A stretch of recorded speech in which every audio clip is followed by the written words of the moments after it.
Muy bien, en esta ocasión voy a hablarles sobre el capítulo número 8 del programa IT Essentials de Cisco. En este caso vamos a tratar un poquito redes aplicadas, pero antes que todo vamos a hacer una retroalimentación acerca del capítulo 7, que sería conceptos básicos de redes. Entonces vamos a lo nuestro. Bien, por acá podemos observar los componentes que necesitamos en una red y básicamente una red en casa. Primero tenemos la red externa, que es Internet. Luego necesitaríamos un router o un dispositivo multipropósito.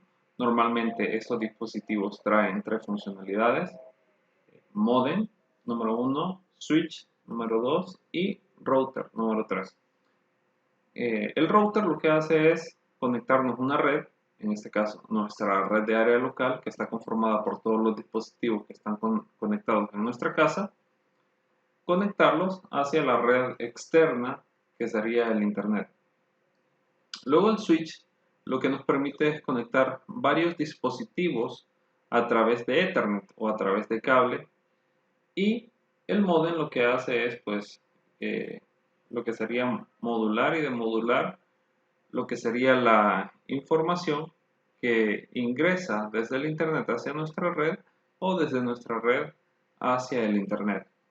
Y por ahí se nos olvidaba o dejamos por un lado la otra funcionalidad, que sería como punto de acceso inalámbrico.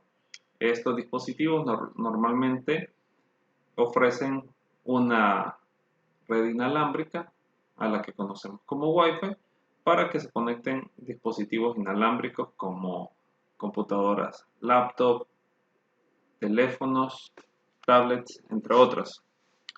Bien, pero ahora pensemos en esto, ¿verdad? Cada uno de estos dispositivos finales se llama host. Tenemos computadoras laptop, tenemos una cámara de seguridad, un teléfono VoIP, una computadora de escritorio, una consola de juegos, un dispositivo de almacenamiento, una Smart TV. Todos estos son hosts porque son los dispositivos que envían y que reciben información dentro de la red. Y luego tenemos los dispositivos intermediarios, como podría ser un switch, un access point o un router. Estos son dispositivos intermediarios porque son los que canalizan la información que se está enviando en la red. Bien, pensemos en esto entonces. ¿Cómo funciona una red cuando necesitamos un router, un switch y un access point para poder proveer de señal de red a todos los hosts en nuestra red, ¿verdad? Primero necesitamos un dispositivo que nos permite conectar a las redes externas, ya sea una red LAN dentro de una misma compañía, dentro de un mismo edificio, o a una red externa como puede ser el Internet. Esa es la funcionalidad del router, conectar diferentes redes. Ahora, normalmente los routers no van a permitir conectar directamente con un host, es decir, no vamos a conectar con una laptop. Los routers que tenemos en casa sí, porque tienen una arquitectura especial para ello. Pero un router que solo tiene la funcionalidad de router únicamente se va a poder comunicar con otros routers para conectar diferentes redes. Ahora, si lo que queremos es entonces proveer de señal de red a los hosts, vamos a necesitar de un switch. El switch lo que hace es proveernos la comunicación, una misma comunicación a todos los hosts dentro de una red a través de cable Ethernet. Por ello, el switch tiene estos puertos RJ45, esto se les conoce como hembra. Tienen estos puertos para que acá conectemos los dispositivos que van a tener acceso a la red. Ahora, esos dispositivos se conectan a través de cable. Entonces tenemos acá un dispositivo de almacenamiento de red, un NAS, que se va a conectar a la red a través del switch por medio de un cable. Tenemos también una consola de juego que se conecta a través de un cable, una computadora de escritorio, una cámara de seguridad, un teléfono VoIP. Estos son los hosts que están conectados a mi dispositivo intermediario switch. Ahora, una vez que estén comunicados al switch y los dispositivos estén configurados con una dirección IP, entonces van a poder comunicarse entre sí. Para poder comunicarse hacia el Internet, entonces necesitamos que el router esté conectado al switch a través también de un cable Ethernet o un cable categoría 5E o 6, como también es conocido. Entonces, el router va a estar proveyendo de Internet acá al switch. El switch va a estar emitiendo la señal de Internet a todos los dispositivos. Y cuando un dispositivo quiera enviar una señal al Internet, entonces por ejemplo, la consola de juego va a enviar una cierta información al switch y el switch va a redirigir esa información al router para que el router envíe esa información hacia el Internet. Ahora, ¿cómo hacemos entonces para que los teléfonos, tablets y computadoras laptop y otros dispositivos inalámbricos se conecten también a la red?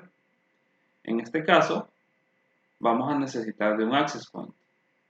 Entonces, conectamos un access point a través de un cable Ethernet, acá, al switch.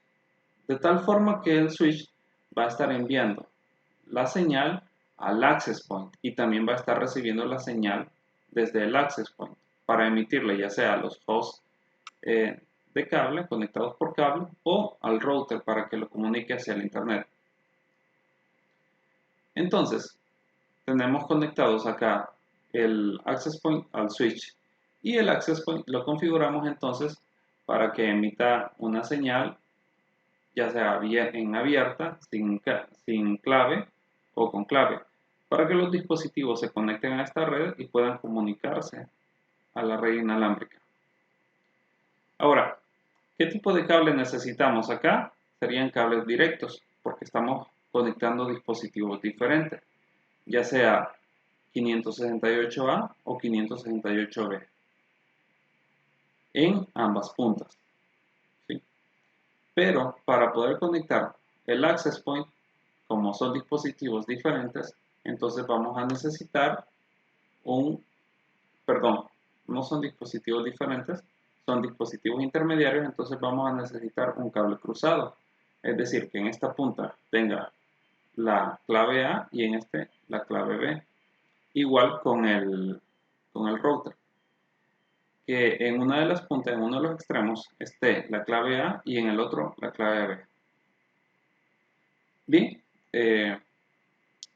esto sería el análisis o la retroalimentación de los conceptos básicos de redes. Algo más que podemos añadir es que podemos observar que el access point, el teléfono VoIP y la cámara de seguridad están marcados con un medio en color verde o con estas líneas en color verde.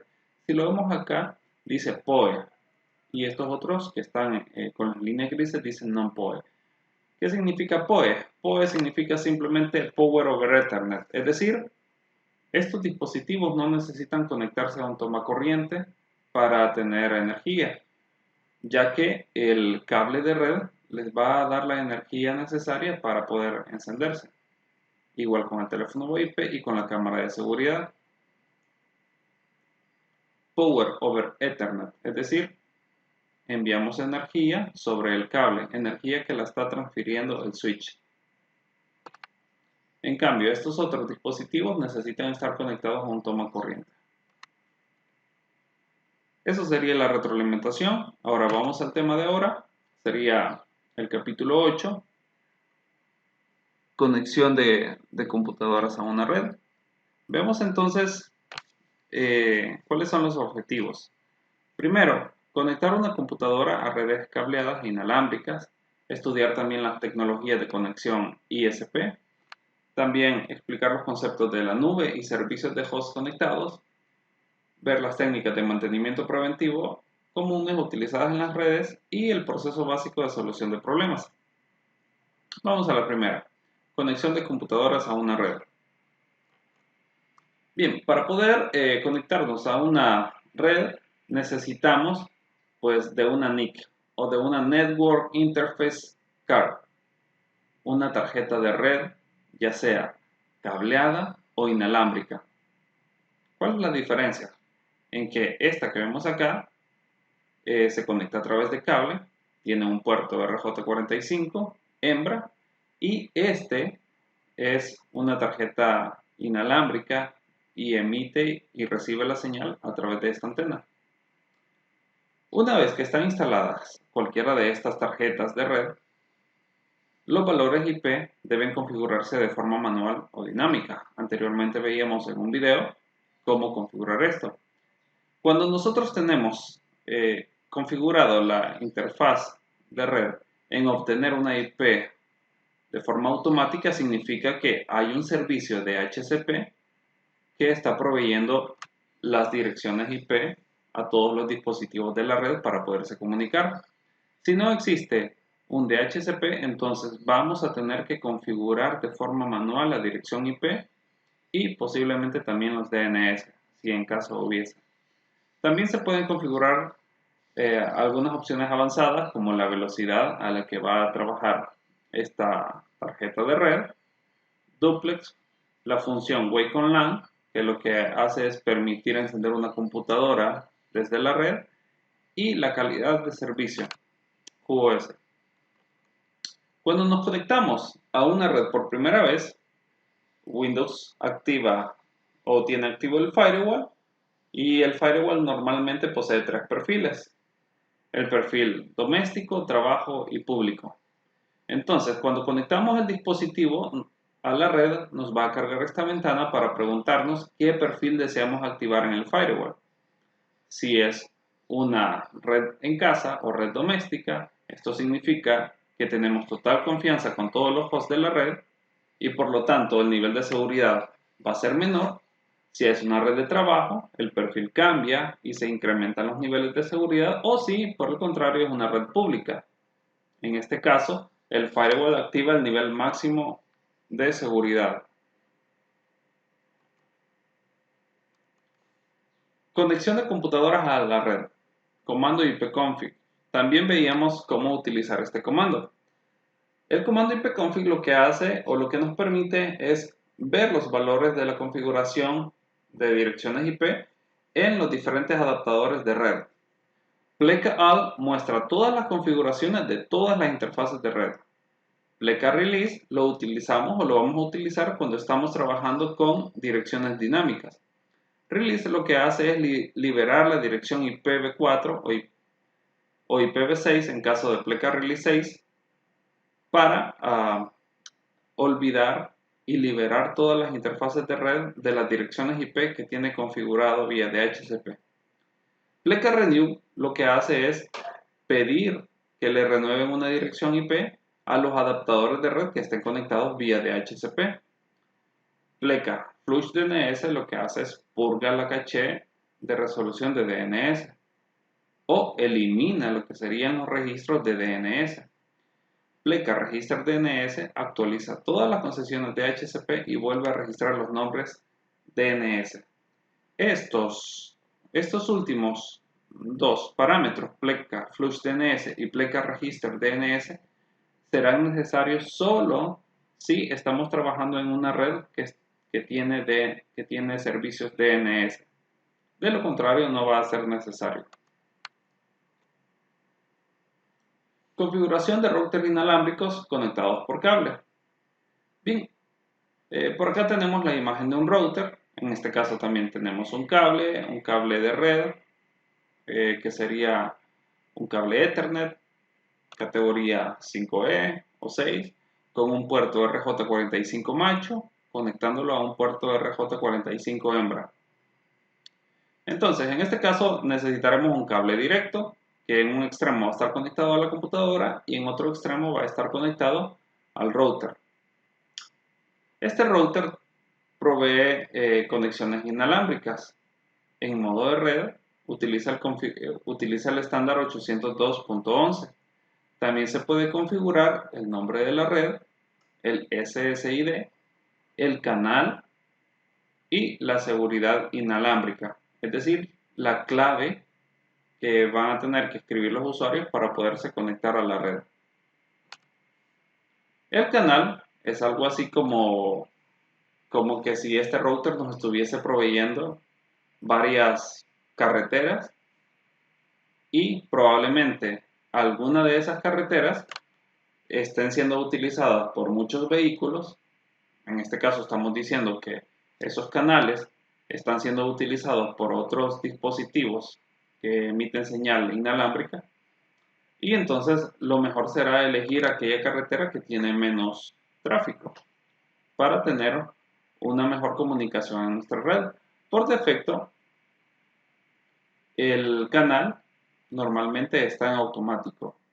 Lo que hacen los routers es escuchar los diferentes canales y elegir aquel canal que está libre o que está más libre que los demás para optimizar la comunicación de la red inalámbrica. Cuando estamos conectados a una red con una máquina Windows, entonces podemos compartir carpetas en la red. Todas las computadoras con Windows en una red deben formar parte de un dominio o de un grupo de trabajo. Para estudiar los dominios, entonces vamos a tener una materia de configuración de servidores propietarios. Ahí estaremos estudiando qué es un dominio. Para que las computadoras puedan compartir recursos, primero deben contar con el mismo nombre de dominio o el grupo de trabajo. Cuando nos conectamos a una red que no le hayamos configurado dominio o grupo de trabajo, normalmente vamos a estar conectados a un grupo de trabajo que se llama workgroup. La asignación de una unidad local es un método útil cuando diferentes sistemas operativos de una red necesitan acceder a un solo archivo, a determinadas carpetas o a toda una unidad. Bien, recuerdan que al principio estábamos haciendo una retroalimentación y veíamos el dispositivo NAS. Un dispositivo NAS es un dispositivo de almacenamiento local de red. Entonces ese está compartiendo cierto espacio para que los dispositivos o los hosts de la red puedan consultar información o puedan almacenar información en él. También esto lo podemos hacer con nuestros sistemas operativos Windows. Podríamos destinar un dispositivo en específico para que éste comparta información para lectura o también para almacenamiento. Entonces, cuando compartimos información, tenemos que determinar qué recursos se compartirán en la red y el tipo de permisos que tendrán. Los permisos que maneja Windows son lectura, que permite solo leer los archivos; cambiar, que permite agregar archivos a una carpeta o crear carpetas; y el control total, que le da todos los permisos a una carpeta. También podemos agregar los permisos que se le van a asignar a un usuario en específico o a un grupo. También eso lo estudiamos más adelante. Bien, vamos entonces. ¿Qué son las conexiones remotas? Es cuando podemos conectar dos dispositivos o dos hosts en una misma red o en redes diferentes. Tenemos las redes privadas virtuales, la VPN, que es una red privada que conecta sitios o hosts diferentes a través de una red pública. Al conectarse a la red privada corporativa, los usuarios se convierten en parte de esa red y tienen acceso a todos los servicios. Estos pueden ser correos electrónicos, páginas web, FTP, entre otros, como si estuvieran físicamente conectados a la LAN. Un ejemplo de ello es, pensemos en que estamos dentro de nuestra institución de estudio y allí tenemos asignados un equipo en específico. Pero resulta que cierto día ustedes no pueden ir a trabajar o a estudiar y necesitan trabajar con cierto software que solo lo tienen en la institución o con ciertos archivos que solo lo tienen dentro de la institución. En este caso, entonces, se puede trabajar con una VPN para hacer una conexión desde su casa hasta su oficina. o hasta su lugar de estudio. Windows también provee el escritorio remoto que permite lo que sería proveer asistencia técnica a los usuarios a través de la red, de forma remota, ¿verdad? Para ello lo que necesitamos es, uno, conocer el nombre del host o conocer la dirección IP y que la conexión remota esté activada en el equipo cliente, el equipo al que se va a conectar. Tecnologías de conexión ISP. En este caso vamos a hacer prácticamente lo que sería un repaso sobre diferentes tecnologías. El sistema DSL utiliza las líneas telefónicas. En este caso, algunos de ustedes tendrá un modem router conectado a la línea telefónica de casa y en esa misma telefónica está conectado pues el teléfono. Esta es una conexión DSL, línea de abonado digital. Esta provee altas velocidades entre los usuarios finales y las empresas. Las velocidades rondan entre los 128 a 2048 megabits por segundo. Entre los 256 a los 50 megabits por segundo. La Internet inalámbrica con línea de vista es un servicio permanente que utiliza señales de radio. También tenemos la de datos móviles, que es la que utilizamos nosotros a través de nuestros teléfonos. Tenemos también conexiones por cable, que utiliza el cable coaxial, ya que cuando decimos conexiones de cable nos referimos a la televisión por cable. Ahora, una de las ventajas de la televisión por cable es que es de alta velocidad. Se llegan hasta los 100 megabits por segundo, mientras que los DSL trabajan hasta 50 megabits por segundo. Vemos por ahí casi 3 veces la velocidad más alta del DSL.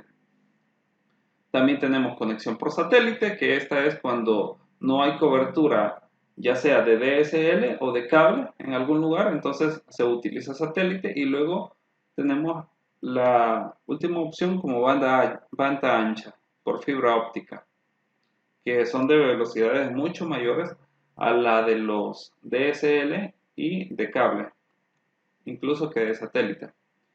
Bien, tenemos por ahí algunos tipos de conexiones con sus ventajas, desventajas y velocidad. Nos vamos a centrar básicamente en las velocidades.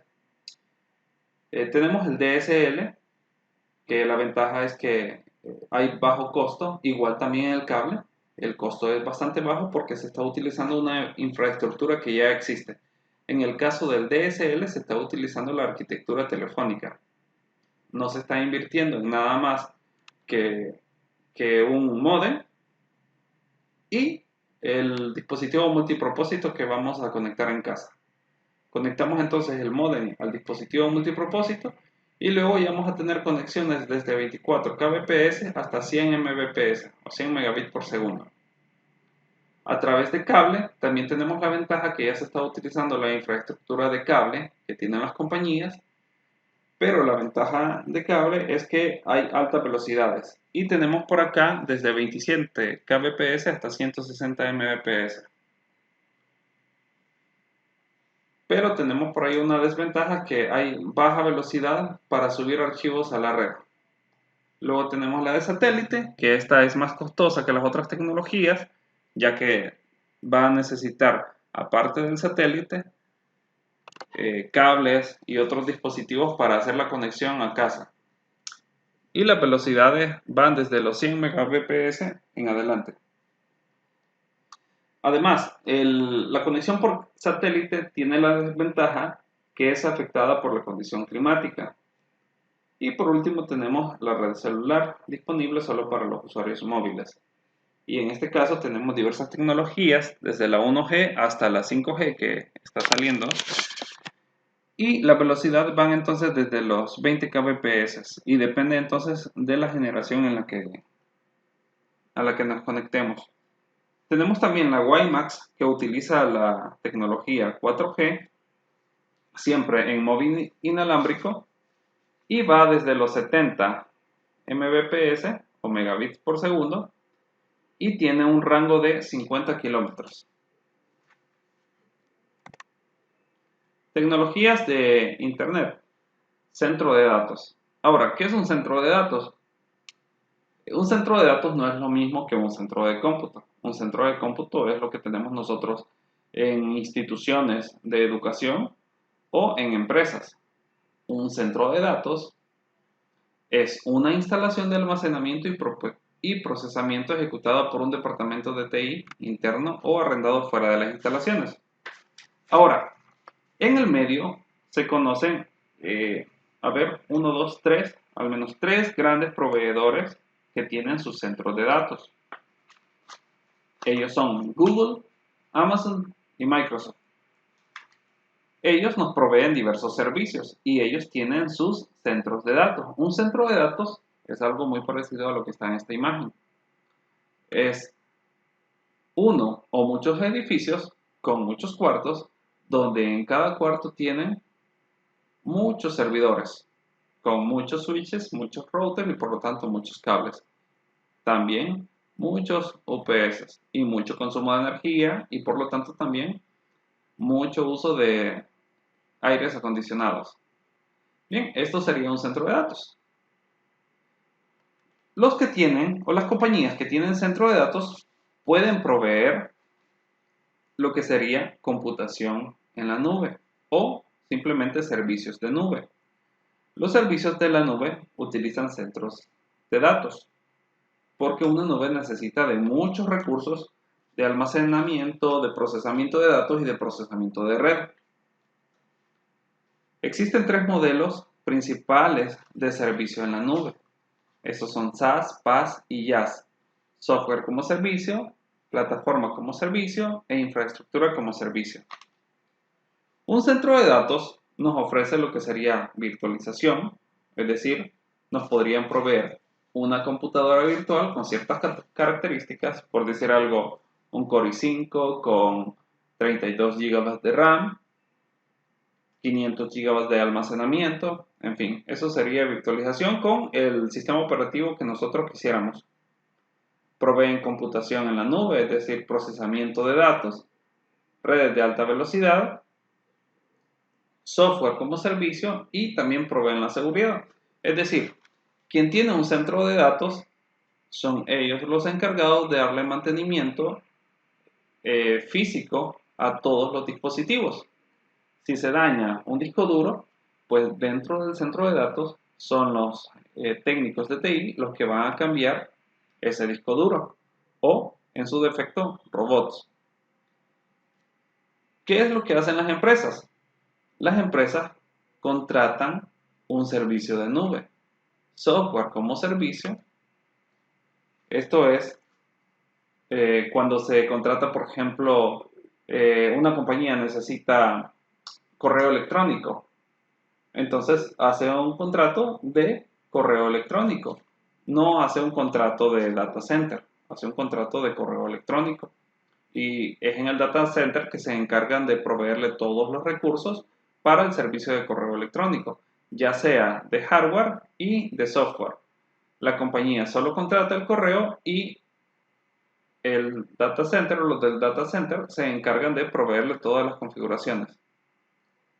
Luego tenemos lo que sería la plataforma como servicio.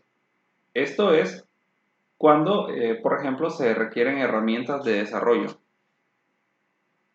Y por último tenemos infraestructuras como servicio. Es cuando necesitamos controlar o tener equipo, ¿sí? Por decir algo, ¿verdad? Yo necesito una computadora en internet para proveer ciertos servicios a mi empresa. Entonces yo puedo pedir ciertas características y estoy contratando la infraestructura. Y sobre esa infraestructura yo puedo hacer lo que quiera. Puedo instalar un servidor web, como sería Apache. Puedo hacer configuraciones eh, de base de datos o de otro tipo de almacenamiento o de otros servicios. Puedo configurar allí un correo electrónico o cualquier otro servicio. Tenemos también 4 modelos de implementación de nube. Nube privada, nube pública, comunidad e híbrida. En el caso que les mencionaba, si una empresa, por ejemplo, eh, la empresa que desarrolla o que hace calzados necesita instalar en sus servidores o necesita servidores en línea para tener su sistema. Y ellos tienen que hacer las configuraciones de su sistema que ha sido hecho a la medida. Entonces, ellos no contratan software como servicio porque este software no lo está proveyendo el centro de datos. Ellos contratan infraestructura, es decir, piden cierta cantidad de servidores con ciertas características y sobre ellos hacen las configuraciones para instalar su software. Entonces eso se convierte en una nube privada. Solo los empleados van a poder tener acceso a ese software que va a estar en la nube. Luego tenemos, por ejemplo, un gobierno. Un gobierno desea instalar o desea proveer a su población una aplicación para hacer consultas de cómo están a nivel de Hacienda, si ya pagaron sus impuestos o no. Entonces, esto sería una nube pública, ya que todos los usuarios van a poder acceder a ese sitio web, por ejemplo, o a ese software y hacer las consultas. Luego tenemos los de comunidad, que los de comunidad son para cierto grupo específico de personas que se han asociado para tener su software. Y luego tenemos la híbrida, que sería una combinación de privada pública. Por ejemplo, un gobierno, cierta parte la deja abierto al público para que haga consultas y otra parte solo para sus usuarios o lo que serían sus empleados. Luego tenemos los servicios de host dentro de las redes. En este caso tenemos varios servicios de red. Vamos a mencionar algunos que son bastante comunes. Uno de ellos es el DHCP, Dynamic Host Control Protocol. El DHCP lo que hace es asignar de forma dinámica direcciones IP a los hosts de la red, a los hosts que lo soliciten.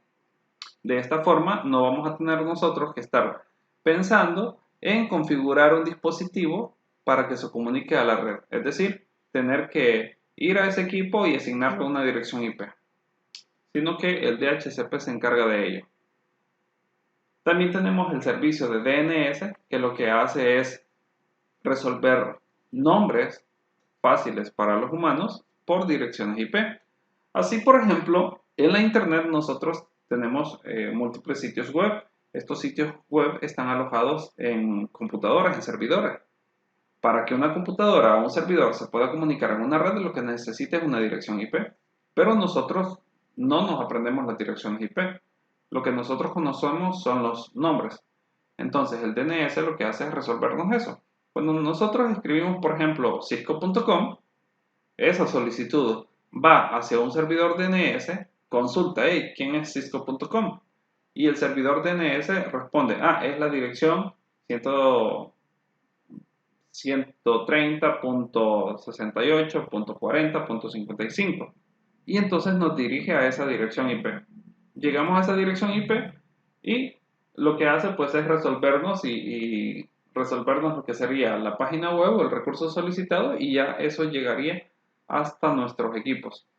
Tenemos el protocolo HTTPS, que es el protocolo HTTP o transferencia de hipertexto con seguridad, que es el que utilizamos para los recursos web. Tenemos protocolos como FTP para transferencia de archivos, que también incluyen lo que sería el protocolo de transferencia de archivos con seguridad, FTPS, el protocolo SSH también para poder conectarnos de forma remota a un equipo, y el protocolo de copia de seguridad, SCP. Luego tenemos protocolos, por ejemplo, para transferencia de correos electrónicos como el SMTP, el protocolo de oficina de correos POP y el IMAP para tener acceso a mensajes de Internet. Todos estos son protocolos que normalmente estamos utilizando día con día. Luego tenemos servicios de host de redes. Los hosts necesitan una variedad de servicios para tener acceso seguro a los recursos en la red.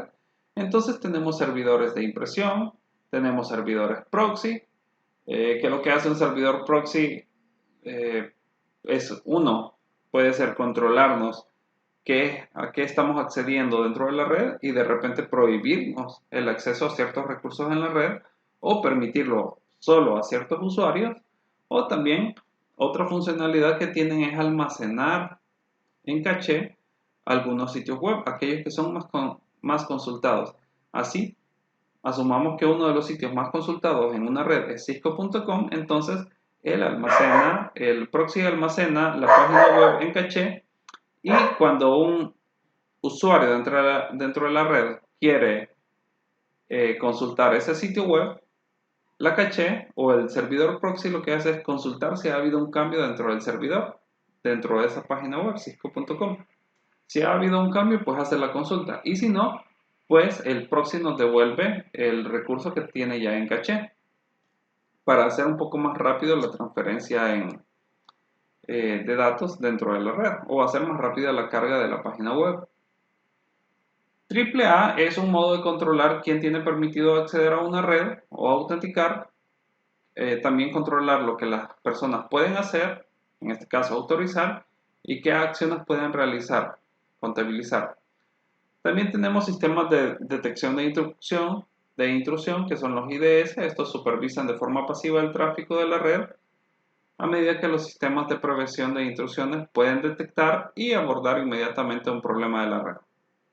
Luego tenemos lo que serían dispositivos UTM, que estos incluyen las funciones de los IDS, IPS y de firewall.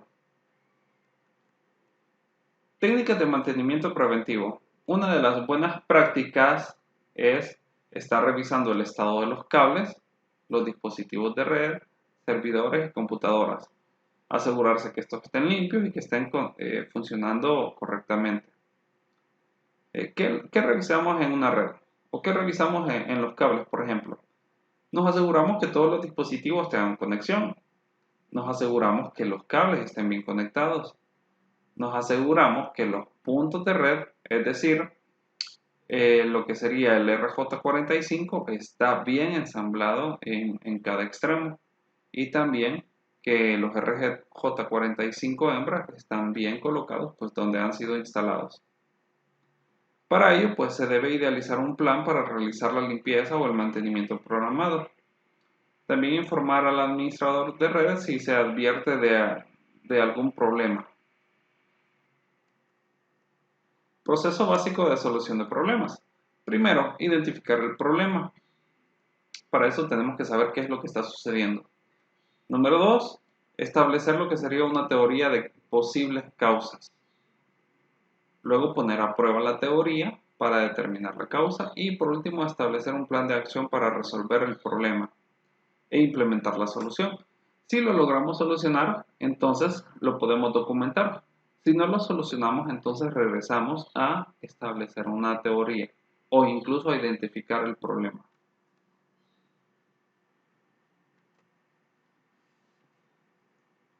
El último paso es registrar los hallazgos, acciones y resultados, siempre después de habernos asegurado que hemos resuelto el problema. Resumen. Cada dispositivo debe tener un direccionamiento apropiado con el objetivo de tener acceso a los recursos de red. Es decir, cada dispositivo debe tener una dirección IP. Los dispositivos cableados están asociados a una red mediante un cable Ethernet, mientras que los inalámbricos están asociados a un punto de acceso inalámbrico. La asignación de una unidad local es un método útil cuando diferentes sistemas operativos de red necesitan acceder a un solo archivo. Es decir, varios usuarios necesitan trabajar en un mismo archivo, ya sea para leer o para modificar. Entonces, lo que hacemos es compartir una unidad, compartir una carpeta donde está ese archivo. Las VPN permiten conexiones privadas en redes públicas. El escritorio remoto de Windows permite entonces hacer soporte técnico de forma remota. Tenemos algunas tecnologías de banda ancha, estas incluyen DSL, cable, celular, WiMAX, entre otros. Los centros de datos son los recursos que proporcionan servicios de almacenamiento, servicios de cómputo, entre otros servicios. Ahora, la computación en la nube utiliza los centros de datos para brindar esos servicios. Tenemos algunos servicios de host como podrían ser DHCP, DNS, HTTP, FTP, SMTP, UTM, entre otros. Las redes requieren un mantenimiento preventivo y una metodología de solución de problemas sistemáticos. Bien, hasta aquí llegamos entonces. Espero que haya sido de su agrado, de su comprensión. Cualquier duda estamos atentos. Hasta la vista.